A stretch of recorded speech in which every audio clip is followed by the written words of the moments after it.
وما تنتهي وما تنتهي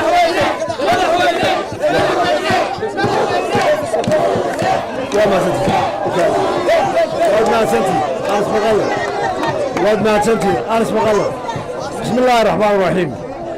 سلام كدب dadweynaha reer Ceelaf Weyn aad iyo aad baan uga mahadnaqaynaa soo dhaweyntan iyo roolotuska iyo kalgacalka iyo miisaanka aad nagu taageerteen aad iyo aad baa ugu mahadsantihiin wafdi ahaan iyo xisbi ahaanba waa idinka mahadnaqaynaa waana abaala xisbi gashateen horaa kulmiyaa u dhisteen maantana waa dhisaysaan waa ku mahadsantihiin isa soo baxan iyo roolotuska inta laga xoogga lagu xusheegayaa oo aadna faraysaan in dalkeenna hore loo mariyo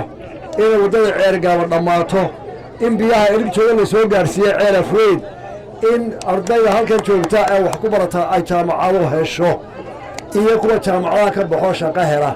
in caafimaadka Ceelaf Weyn hore loo mariyo fariinta maanta aad dirteen isu soo baxan kuwaasa ka mid ah iyo in qarannimada Soomaaliya la ilaaliyo intaba waa qaadanay waa cadceed hadal badan geli mayno mar labaad baanu idin mahadnaqaynaa dhammaantiin xooga iyo taageerada iyo kalgacalka aan ugu soo dhaweyseen aad iyo aad baa u mahadsantihiin wassalaamu calaykum waraxmatullaahi wabarakaatu